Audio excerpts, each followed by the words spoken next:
All right, grab your word. Boy, I tell you, the word of God is something. Book of 1 Samuel chapter 29. And I want to read one verse, just one verse, verse 6. The book of 1 Samuel chapter 29. I want to read verse 6. Here beginneth the reading of God's holy word. Then Achish called David and said unto him, Surely as the Lord liveth, thou hast been upright, and thy going out and thy coming in with me in the host is good in my sight. For I have not found evil in thee since the day of thy coming unto me unto this day. Nevertheless, the Lord's favor thee not. That's what happens when you mix up with people like that. The word of the Lord for the people of God. You can take your seat. And so we're on this wonderful year theme of Kingdom Dynamics. We are in the series Kingdom Design, the life and legacy of David, and what a life it is, hey? Yes. And today we want to minister from the sermon topic, the trust factor. The trust factor. Now I promise if you help me preach, we're going to get out of here in 48 minutes. I know this laughter's our laughter, so I join you, Pastor, in belief. Start the clock now. Okay. The trust factor. The trust factor. You love her, but can you trust her? The trust factor. Time just expended just right there. You love him, but can you trust him? The trust factor. Trust really does matter. It factors into every situation and every relationship, be it a job relationship, family relationship, love relationship, or church relationship. Chris Butler said this, trust is earned when actions meet words. Then we've got some anonymous folks, they said this, trust is like an eraser. It gets smaller and smaller after every mistake. Trust is like glass. Once it is broken, it cannot be repaired, only replaced. A relationship without trust is like a car without gas. You can stay in it as long as you want, but it won't go anywhere. Then Graham Greene, he said this, it is impossible to go through life without trust. That is to be imprisoned in the worst cell of all, oneself. And then the Bible, it tells us concerning trust. Psalms 20 and verse 7. Some trust in chariots. And some trust in horses. But we will remember the name of the Lord our God. Psalms 125 and 1, it says, they that trust in the Lord shall be as Mount Zion, which cannot be removed, but abideth forever. And then Proverbs 3 and 5, it says, trust in the Lord with all thine heart, and lean not unto thine own understanding. You have to know who to trust. For trust is the cement that holds together the stones of the building of any relationship. Trust is the factor that factors into the hope that any relationship will grow over time. Or the lack thereof, the lack of trust will cause a relationship to cease in meaning, importance, and in reality. Now let's travel to the continuance of the story of David and his legacy as we deal with the following 3 points. Point number 1, trust needed. Trust needed. Point number 2, trust never. Trust never. And then point number 3, trust nationalism. Trust nationalism. Let's deal with it. Point number 1, trust needed. 1, verse 1. Now the Philistines gathered together all their armies to Aphek, and the Israelites pitched by a fountain which is in Jezreel. The historic war between the Philistine and the Israelites continued. The previous champion of the Philistine was killed by the champion of Israel, David. How strange it is that that very David is now located in Gath and supports Achish, the leader of the Philistines. There is a trust relationship between Achish and David, yet what we see here is that Achish's army do not feel the same way about David as their leader. Here there is mistrust. Church, the scene here is of a major battle. The armies are in opposition. The Philistines are in Aphek. Aphek means enclosure, signifying strength, fortress, stronghold. Lord have mercy. That's where your enemy is. Now, where are the people of God? They are in Jezreel. Jezreel meaning God sows, God plants. Church, your enemy may have their strength, yes. They may be very strong, but I would advise you to remain in the place where God plants. For where God plants or God sows, you will be guaranteed to reap a blessing. I would rather appear not strong and yet have God omnipotent, all-powerful on my side. You may have an enclosure. You may have a fortress. You may be a stronghold. But I tell you what, the name of the Lord is my strong tower, and the righteous run therein and is safe. I would rather be with God.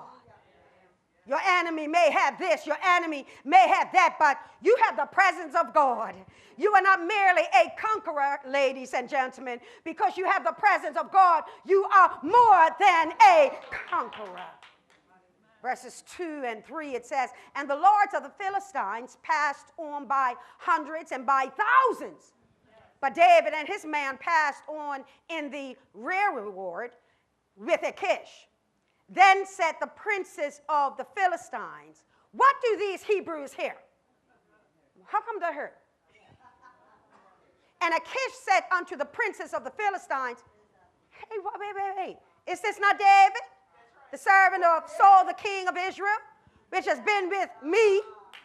Notice he said me, he didn't say us, has been with me these days or these years, and I have found no fault in him since he fell unto me unto this day. Philistines, hundreds and thousands are going forth leading the battle. David and his men are in the rear where Achish is. In other words, David and his men have been given a more protected place. Lord have mercy. God will give you favor in strange places, ladies and gentlemen. God will announce that he has been there all the time, and no matter where you are in the battle, he will give you favor because God has plans for you. Yes, he does. Now listen here. David and his men have been given the more protected placing, yet this placing is also possibly a double test. A double test. For if David fights for the Philistines, he will be deemed a traitor to Israel and would not be fit to ascend to the throne as the king of Israel. I don't care how much you can fight, David. I don't care how equipped you are, David. Once you become a traitor, you can't be a leader of God's people. And then, if he turned on the Philistines in this open battle, his enemies will finally have proof that he was not faithful to Achish anyway. Caught between a rock. Anybody under the sound of my voice ever been caught between a rock and a hard place? Look like you can't move from the left to the right, can't move back or forward, can't go anywhere. You're stuck. But I got some news for you. If you pay attention to the story, you'll find out in God you're never stuck. Even when you can't move, he's moving on your behalf. Even when you can't move, he's already on the move for you. What is David to do? Well, this is where God stepped in to realign David for his destiny. A point that is fundamental to understand here is that a nation cannot go into battle ununited. Oh, come on up in here. Come on, you all remember Gideon. The army may get small, but it's got to be united. They must be in unity. United, you stand, we stand, divided. We know that. Achish cannot have his army in disarray before the battle even begins. His men clearly have no trust for these Hebrews, no matter what Achish says. Trust is needed on the battlefield if victory is to occur. Trust is needed, as every soldier must depend on the ability of another soldier to fight for his life. Lord have mercy, I don't need you on the battlefield with me, and I'm afraid that if the enemy comes to attack me, you're going to say, here she is, take her. Lord have mercy. That when the enemy comes in like a flood, you say, Sister Leader, let her go. Go ahead, kill her. My God, but I need some soldiers who understand that we're in this together. We're going to fight this together. And that's what God is speaking forth in this story.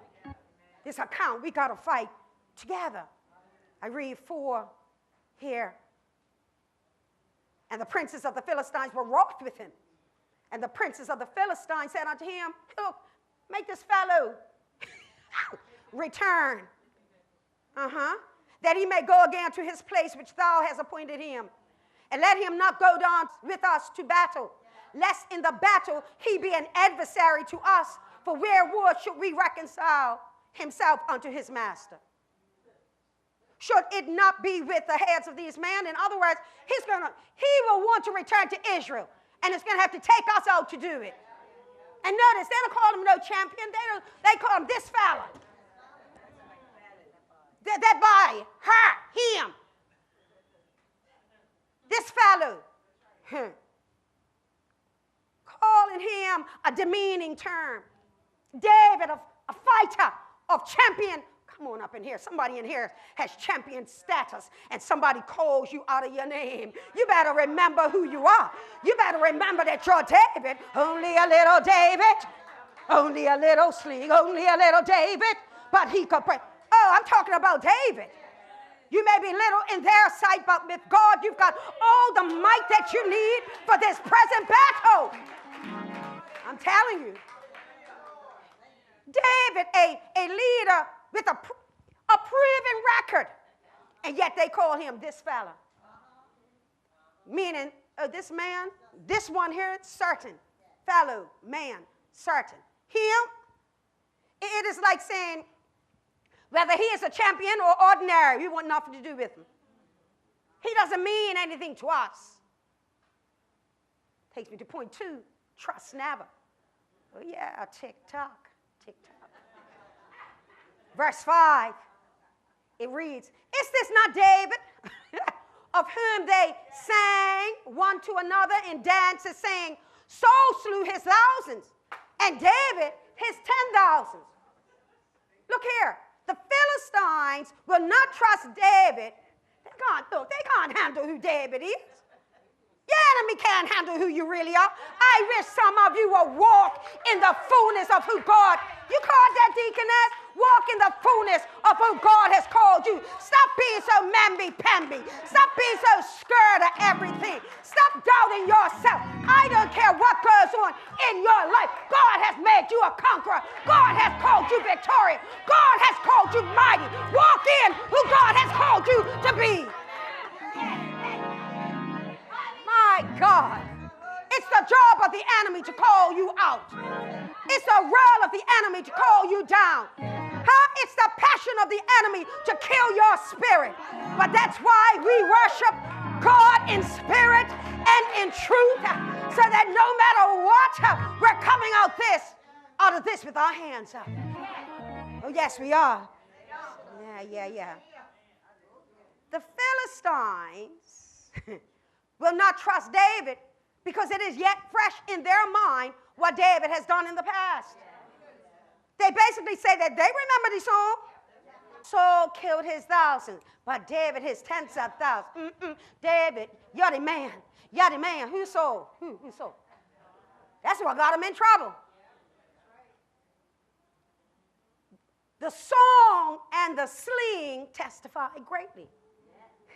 The song speaks to the favor that David has among the people of Israel. The song speaks to the love that the people have for David, even above King Saul. The song speaks to the joy that is in the heart of the people concerning David. And then the sling, Lord have mercy. Oh, Lord, what does the sling testify about? Well, the sling speaks to look at this, a basic and yet powerful weapon. Some of you don't know you're really a sling.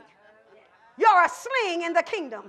Just basic, just being me. Ain't trying to be nobody else. Ain't trying to do like nobody else. Just trying to sing my song, clap my hands, stomp for joy, praise God from whom all blessings flow. That's your sling. An ordinary weapon, basic it is, yet powerful. The powerful weapon of an ordinary young man, little lad, that became an extraordinary weapon of wonderful warfare that wiped out the life of their great fighter, Goliath. The sling reminded them that a nothing can become a something, that a nobody can become somebody.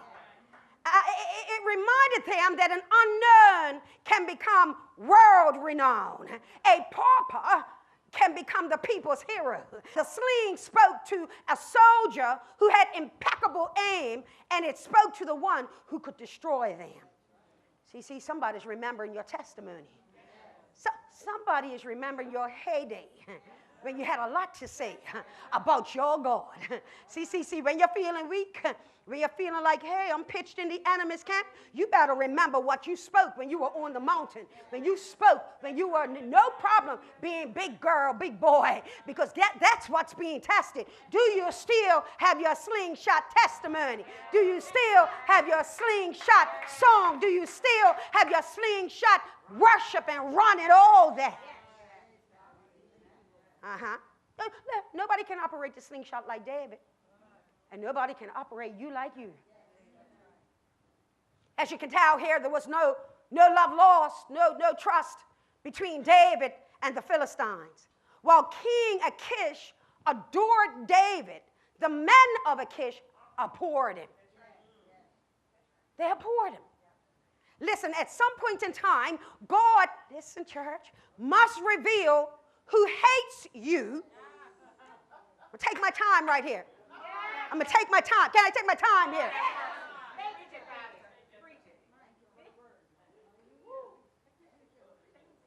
We in this modern 21st century, 2018, we don't understand the hate factor. We don't understand that Leah was hated. We don't understand Joseph was hated. We don't understand that the pathway to God's purpose going to come through some hate. So God must reveal who hates you so that you will stop trying to impress them.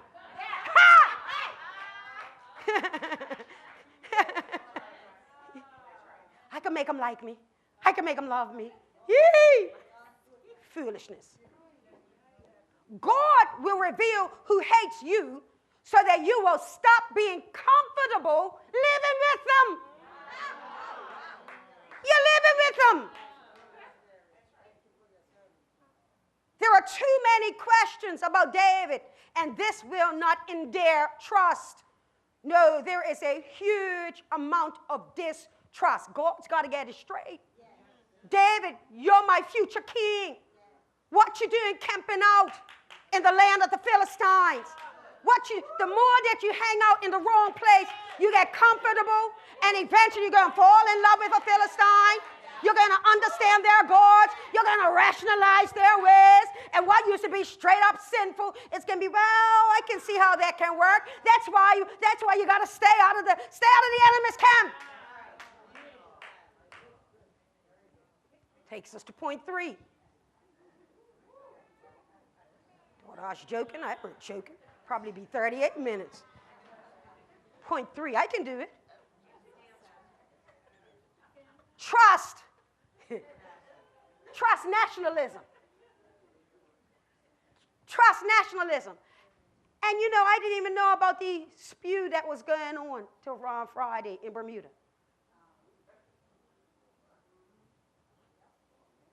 You know what's going on, Deacon? Oh, yeah.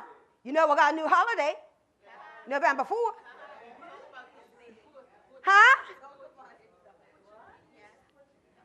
I'm just going to be glad to have a day off and do my work in my computer room. Listen. Once I read a bit about it on yesterday on the Facebook thing, I just said, look how this thing's lining up. I ain't getting into it because I ain't starting nothing up in here because Sherry J is back tomorrow. Going to be playing you on the radio. But I'm going to tell you, this is what I want to tell you, that everything that we experience now has been experienced before. If we will read God's word, study God's word, we would just say, seen this before. So I'm all right, you know. I know I'm Bermudian. From the crown of my head to the tip of my toes, and in between, I is Bermudian. If I go live in Japan, I'm going to be going Hong Chong-Won. I am Bermudian. If I go live in France, it's not bourgeois, I am Bermudian. Bonjour, comment ça va? No, you got to know who you are. And the problem, David, is that you're in a strange land. And you can't be an Israelite in the land of a Philistine. You can't be my leader in a strange land. You better come out of that land and be who God called you to be. Trust nationalism. You know, and relax, Bermudians. All we got to do is be who we are. That's the issue. We are dropping our culture. Ain't nobody else dropping it for us. How many Bermudians are in the church like their grandparents and great-grandparents were today? So I ain't fussing about other cultures. Become who we are. Oh, shoot. I said a word right there.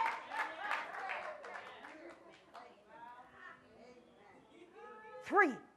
I'm still under 48, I promise you. I call this trust nationalism because here, we see God separate David and his man from one nation to reunite them to their own nation. Lord have mercy. You can't be reunited to your own nation unless you're removed from the nation that you're not a part of. You see, how David can be king of Israel and Philistine? David can never be king until he removes himself from those who do not honor God like he and his people do. And you can never walk in your divine purpose. Somebody in here needs to know how to separate yourself. How to come under divine unction and how to know when you're in the right place, when you're hearing the right word, when you're getting the right instruction. And be careful because the enemy always provides a space that looks greener than where you are. I'm going to say. Verses 6 and 7, then Achish called David and said unto him, surely as the Lord liveth, thou hast been upright in thy going out and thy coming in with me in the host is good in my sight. For I have not found evil in thee since the day. Don't you understand? If you're a great leader, if you're a great worshiper, if you're a great singer, if you're a great musician, the enemy values you. Are you on the pulpit? You know this is a dangerous place to sit because the enemy values you. Say, oh, that's who? Okay. So if you find yourself out of place, don't take it as a negative. Take it as a warning that the enemy sees something in you that is so valuable that he wants to discourage you and take you out of your place. My God, but I got to remind you, you have a slingshot testimony. You've been through something in your past, and God allowed you to go through it so that you could survive it and understand that when you get burdened down, when you feel cast aside, when you feel that you have no hope, that he said, just remember my child, I've already brought you through, and if I brought you through before, I will do it again, because my plans for you are good and not evil. I've got an expected end for you. Got an expected end for you. Oh, yeah. Concluding 6 and going on to 7, he says, For I have not found evil in thee since the day of thy coming unto me this day. Nevertheless, the Lord's favor thee not. Wherefore now return. Eventually they're going to kick you out. And the question is, will you still have your gifts, your confidence, your talent when you come crawling back? Will you still be as strong as when you left? That's why you need to stand still and see the salvation of the Lord. Yeah, return, return. You would, but you wouldn't. Return and go in peace, that thou displease not the lords of the Philistines. Oh, some of you worrying about oh, yeah. Say that, Holy Ghost. Pleasing your friends? That's your lords. Lowercase l. Got to get their opinion, their favor. You got to get sanctioned by them. Oh, you're in the same place right here. I will not aim to please little lords who have same breath as mine, who have so long on earth, but I will trust the Lord. I will trust the Creator. I will trust the one in whom my purpose and destiny will unfold. I read this text and God said, he said, Maria,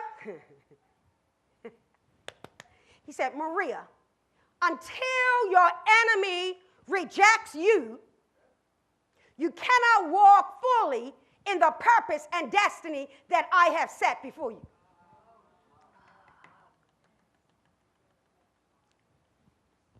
Deacon, Scalar, hold this up. Please, make sure it's right there, huh? See? Yeah, hold it up. Woo-hoo. Woo-hoo. Couldn't put it on a little friend. Couldn't do that out of.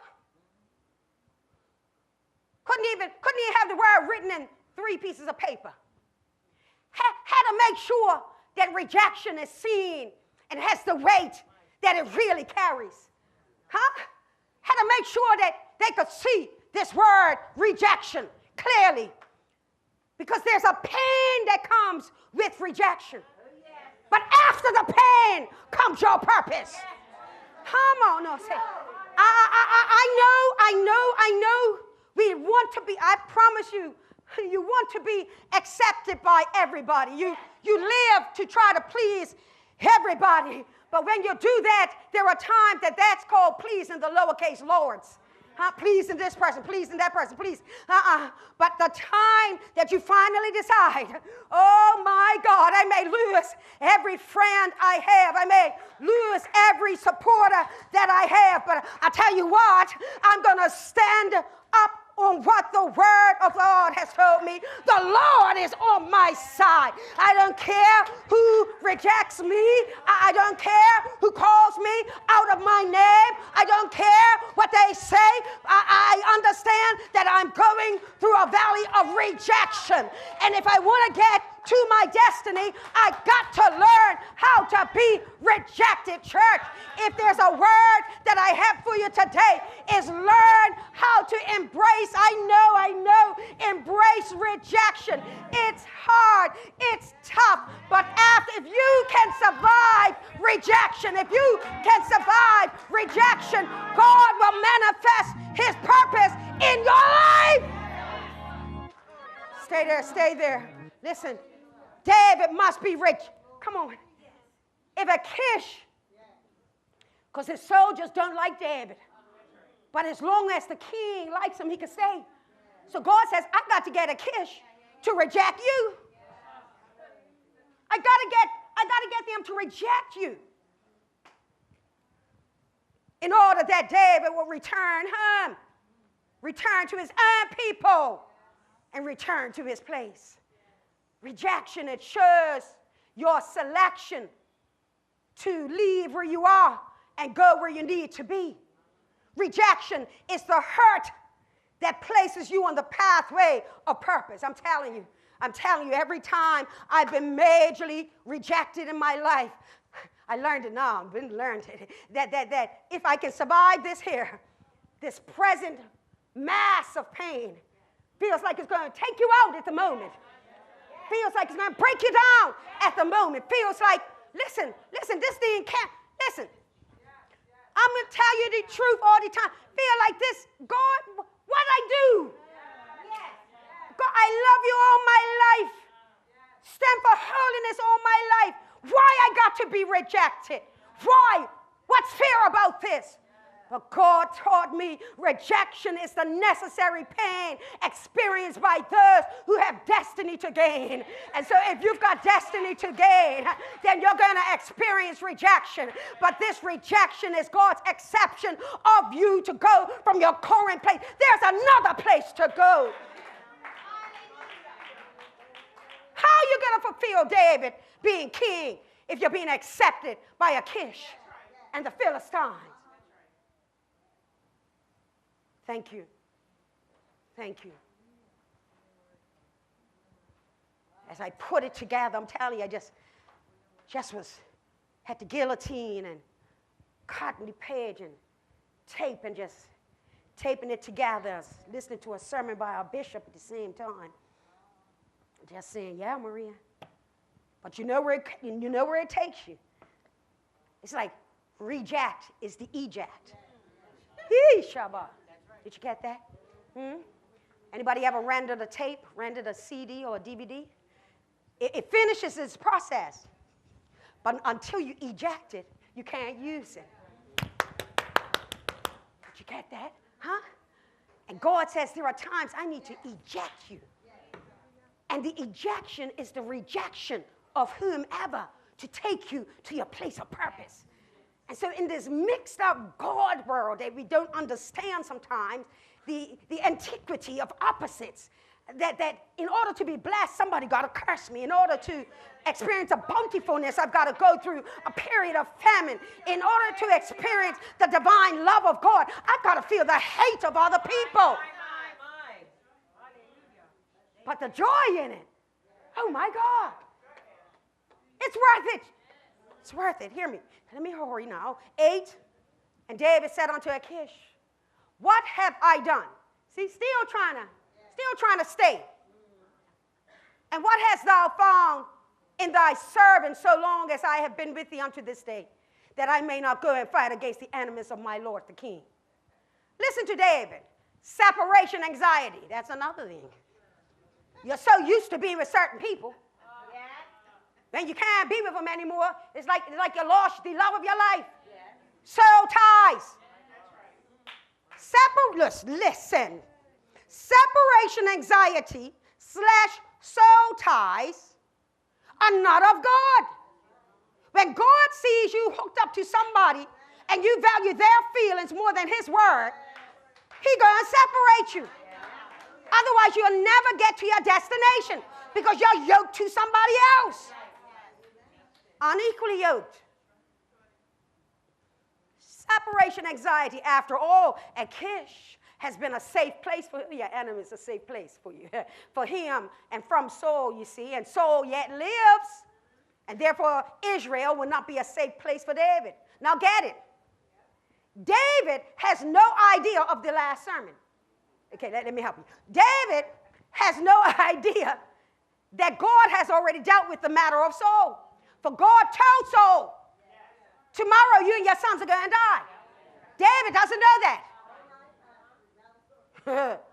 Also remember that behind Achish's back, David has been killing Israel's enemies and not Achish's enemies. God got to sort out this mess. Listen. If you're in Shekinah, you ought not be killing Shekinah-ites. What? Who goes around killing? Listen, I got natural family members. Once in a while, I feel like taking a swing. I'm like, what? Are we genetically attached? That makes no sense. I would have never done that. Every once in a while, God has to separate David because David needs to understand those are not your peeps. Thank you, peeps. I didn't anoint you to be king over Philistine. Jesus. So David's been killing Israel's enemies. 9. And Achish answered and said to David, I know that thou art good in my sight. Look at this. As an angel of God. You better believe it. He got the anointing. Notwithstanding, I know you're anointed, but I really know you're anointed. I still can't have you here because my man can't stand you. You carry the favor of God, but my man can't stand you. Notwithstanding, the princes of the Philistines have said, he shall not go up with us to the battle. Oh, I'm so glad. I'm so glad that God stops us from silly battles. From being the superhero in the wrong battle. Come on now. And so to me, I saw this as the final nail in the coffin. David up there saying, what I done? I ain't done nothing. But the Lord said, no, you ain't one of us. We need to get rid of you. You're our enemy. We know you're going to turn on us. Not only that, y'all got the king's favor. Well, I've been with the king. Wow, I am Bermudian. Well, I've been with the king all this time. David's still trying to make peace and stay there. And so finally, the word is, you're not going. He shall not go. See, David can't win the battle by himself. So it can't be him and King Achish. They need the thousands of soldiers. And so therefore, at this point, King Achish says, listen, man, you and your people got to go back. We're got to move forward in this battle. You better thank God when your enemy calls you out. You better thank God when they say, you ain't one of us. You go down that church? You mean the church that says you can't drink Red Bull? And then you, because you're there, you say, no, I can't. Revealing who you are. Yeah. You mean the church where you can't have premarital sex? You mean the church that if you want to do anything in this church, you better not be shacking up?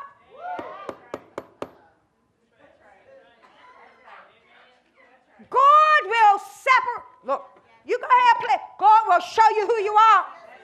Oh, yeah. There'll be a nail in the coffin to reveal that you shouldn't be with them. What I understood from this is that no matter what you do for your enemies, they'll still be your enemies. And they will look for a reason to get rid of you. I'm so glad my enemies get rid of me. I am so glad. I am so glad. That's right. Know who I am. You cannot walk in what God has for you if you are still fraternizing with the enemy. Oh. He'll get saved. No, he goes to church. No, he ain't a part of this church or anything like that. He knows the Lord is thy shepherd. Is he sanctified? Is he worthy of the status wherewith you stand? Will you be equally yoked so you can live and run off into the sunset happy ever after? Okay. You cannot walk, I'll say it again, and what God has for you if you're still fraternizing with the enemy. Stop playing with the enemy. Stop flirting with the enemy. Stop it. It's not cute. It's dangerous. This false relationship of comfort between King Achish and the future king of Israel is over. God will bring it to a conclusion. It has concluded. It has come to an end. God cannot give you or cannot have you trust your relationship with his enemies more than you trust him. Oh, no. Especially not if you're going to be his king over all of Israel. People speak things in your life, and then somebody enters into your life. And you can hardly speak of what God said you're going to be. That's one thing I always knew. Once God told me what I was going to do, he didn't tell me about this preaching thing. But I always knew I was sanctified. I was separated. It doesn't matter how boring I was to everybody. This is good. You better thank God. Ain't nobody in Bermuda going to say they heard me drink, cuss, saw me smoke, be with another man. Just boring. God did that. Thank you, God, for the anointing of boring. And I must know, that's my pathway. It's where I had to go. But I'm more so glad that God says, listen, I bring together people of all strands of life, from all past experiences. Why? Because I have an army. Not everybody can be King David, but everybody can be a part of the army. Oh, come on. Yeah. I see you there, Mother Parker. God bless you. Church, when you obey God, what you experience as an and is really a new beginning. See, David's going to see this as an and. He doesn't know God's already got the new beginning. What you see as an and, God's trying to get you to begin something new. But you're so stuck on what you're ending that you can't embrace what God is trying to begin. Now that you've ended what you needed to end, begin again. Don't mourn forever. There's a time of celebration to come. You can't cry forever. It's not healthy. Verse 10 and 11. Wherefore now rise up early. Hey. Wow. Otherwise, God says, set your alarm clock. Hey. Set your alarm clock. Most Bermudians know this, because maybe if the new airport, this might change. You know, you usually got to get up 2, 3, 4 in the morning. So I don't know if anybody's like me. I'm sure in this case you are. So you set your alarm clock and get up at 4. So really, you're up at 1, 1:15, 1:30, 2. Then about 2, you say, okay, I can get 2 good hours. 2 good hours. Then you're up at 2:20, 20 minutes to 3. Then you just say, you know what? I just need to get up and get a shower. Let me go and check all these drawers. So you go around, let me check this drawer. Everything's out. 3. Who does that 3:30 in the morning? We do. You know, ain't got nothing else to do. Weigh them. Make sure the luggage okay? Why? Because even we are aware that a brand new day brings new possibilities. And so in this case, God basically tells them, I need you to set your alarm, because tomorrow is a brand new day. Tomorrow is going to begin a brand new purpose, different from what you've been experiencing. Wherefore now rise up early in the morning with thy master's servants that are come with thee, and as soon as ye be up early in the morning and have light, depart. So David and his man rose up early to depart in the morning to return unto the land of the Philistines, and the Philistines went up to Jezreel. Point being is what? David, congregation, you need to set your alarm. Don't be late. Don't be walking into your job late. Huh? Well, most of you don't. You walk in church late. Don't do that. You're going to miss something. Set your alarm. Meet your day early in that day. David, you are about to experience a brand new day. You are about to enter into the next phase of your life, the life that God has designed for you. Director. Tomorrow is your new day. Soon today will be your yesterday. My daddy said, mercy. And soon tomorrow will be your present day. Don't get stuck in old ways. Listen, I could point out 2 people right now. You went back from God. You moved back and you went into your old ways, and now you're stuck. Every time you're in God's house, you know where you should be and you know what you should do, but you're stuck. This is a serious stuck season in Bermuda. Soca season. I can't even see. You couldn't be half naked. Not a 10th naked. No, the 90% naked. Feel good season. Let me tell you something. You know what feels good? To be in the will of God. The safest place to be is in the will of God. Don't stay stuck in your old ways. God has a new way for you. Don't get stuck where you used to be. God said, I got a new place for you. And that new place is going to bring you to your destiny. That new place is going to bring you to the place where you will understand why you had to be rejected. That's my altar call right now. Rejection. See, because if you're not careful, rejection will make you a hermit. I got some news for you. You can't complete God's will in isolation. Nobody in the Bible completed God's will staying home in the bed. And a person. I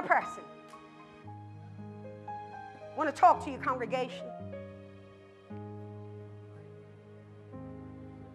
God has for you a time of exception. I let you go through rejection because actually you're an exception to the rule. That's what I just heard. It will not crush you. It has not crushed you. I'm talking to somebody. I need you to make your way. Facebook Live is off. This is